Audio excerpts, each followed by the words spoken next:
Doctor ortho, अब दर्द भी घुटने टेकेगा।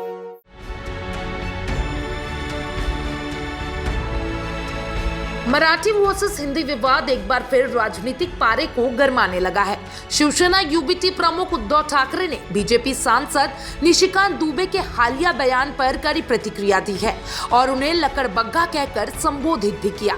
चले पूरा विवाद बताती हूँ। दरअसल पूरा विवाद उस बयान से शुरू हुआ जिसमें निशिकांत दुबे ने पटक पटक के मारेंगे जैसे शब्दों का इस्तेमाल किया। दावा किया गया है कि ये टिप्पणी मराठी वर्सेस हिंदी भाषी विवाद की पृष्ठभूमि में कही गई थी। इस पर उद्धव ठाकरे ने तीखा हमला बोलते हुए कहा कि बीजेपी नेता समाज को बांटने और सौहार्द बिगाड़ने की कोशिश कर रहे हैं।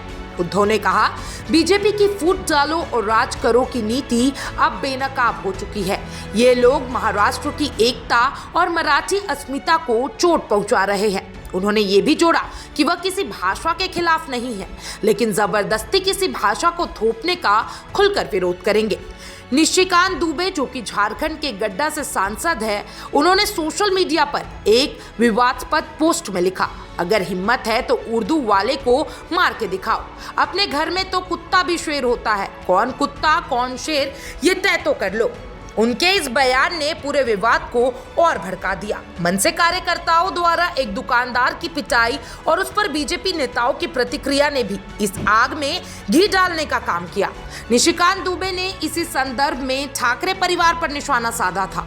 उद्धव ठाकरे ने इस बयान को न केवल अपमानजनक बल्कि खतरनाक करार देते हुए कहा, ऐसे लकड़बग्गे राज्य की शांति को खा जाना चाहते हैं। बीजेपी का काम अब सिर्फ भड़काना रह गया है। उद्धव ने बीजेपी नेता आशीष शेलरा की उस टिप्पणी पर भी निंदा की जिसमें उन्होंने गैर मराठी लोगों पर हुई हिंसा की तुलना पहलगाम आतंकी हमले से की थी। मराठी अधिकारों की बात करने वालों को आतंकवादी बताना ये खुद महाराष्ट्र और मराठी लोगों के विरोधी हैं। ये कहना उद्धव ठाकरे का था।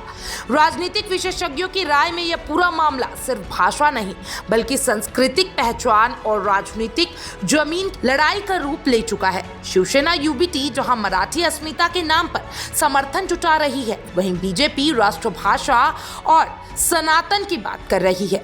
लेकिन बयानों की भाषा अब बहुत तीखी और विभाजनकारी होती नजर आ रही है। फिलहाल सोशल मीडिया पर यह बहस अपने चरम पर है और जनता पूछ रही है, क्या वाकई ये भाषा का मामला है या फिर आगामी चुनाव की राजनीतिक स्क्रिप्ट है? आप क्या सोचते हैं इसके बारे में कमेंट बॉक्स में जरूर बताइएगा और तमाम ऐसा अपडेट्स के लिए चैनल 4 न्यूज़ इंडिया के साथ बने रहें। डॉक्टर ऑर्थो, अब दर्द भी घुटने टेकेगा।